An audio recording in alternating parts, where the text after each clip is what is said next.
naitwa Salama Juma Omari Mautila. Kwa kumuua Osam, mimi ni dada yake, dada wa marehemu. Kwa kumuua kaka yangu wote wawili, nataka sheria ifuate mkondo wake.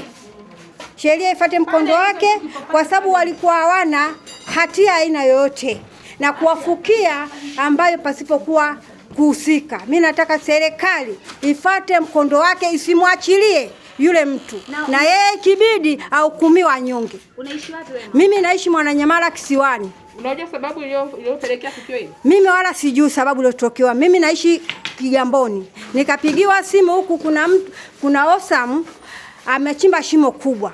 Nikasema hilo shimo la nini? Akasema wewe njoo utakuja kuliona.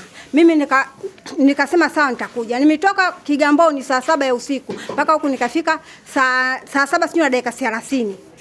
Saa 7 na ile dakika 30 nikafika hapa. Kuja hapa nikakuta kuna mwanangu anaitwa Adhidi Ndurute ndiyo ambayo alioshughulikia hilo tatizo. Akanipigia mama njoo haraka sana iwezekanavyo. Mimi nikaja. Kuja hapa mwanangu Adhidi Ndurute akampigia mjumbe na mwenyekiti wa serikali ya mtaa Sele ndio alipokuja akawapigia polisi. Polisi ndio kuja tukajazana hapo na polisi wakaniambia leo hatuwezi kufukua mwili. Inabidi kesho asubuhi ili zoezi tutalifanya. Na sisi tukafanya haya. Mama yetu Mama Kulwa mwanajeshi akasema nyinyi hamna sehemu ya kulala, akatuchukua sisi watoto wake tukaenda kulala nyumbani kwake. Mama Kulwa mwanajeshi ambaye ndio yule pale ni mama yangu, ambaye ni mlezi, ambaye tulomkabidhi hapa angalie kaka zetu. Waliofariki ni nani na nani? Alofariki Ali Mautila mwenye miaka mingapi? Mwenye miaka 33 na kaka yangu mwenye miaka 40 na kama na 8. Anaitwa nani kaka? Anaitwa Hamza Juma Omari Mautila. Na huyo aliyeua anaitwa nani? Anaitwa Hamza Osamu. Osam nani? Osamu Juma Osamu Hamza. Ana miaka mingapi? Ana miaka kama 27. Ehe. Na mjajua chanzo cha tukio? Sijajua chanzo cha tukio hilo. Sitaki uongo. Wala kuja na ugomvi. Hakuja kuwa na ugomvi wa aina yote. Inadaiwa huyu kijana alikuwa Afrika Kusini na amerejea miezi 6 iliyopita. Miezi 6 Afrika Kusini. Hakaja hapa kwanza tulimpeleka polisi. Baada ya kumpeleka polisi, mama yake ndio alomchukulia dhamana. Nasema kwa Mwanamisi.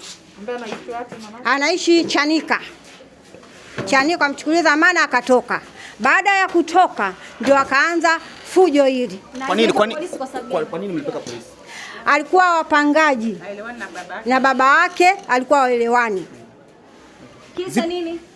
Kisa anagombania chumba cha baba yake kile pale, anasema hii nyumba kanilisisha babu yangu.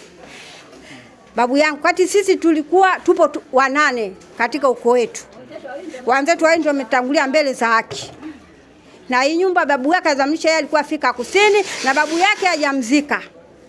Ambayo anazurisha maiti sisi na ndugu zetu. Kuna taarifa kwamba alikuwa anatuma hela siku kwa wazazi wake. Hajatuma hata sentano, hajamtumia babake mzazi wala bibi yake wala ndugu aina yoyote zaidi ya mama yake mzazi Mwanamisi. Kuna taarifa kwamba alikuwa anauza biashara ya bangi, ni kweli?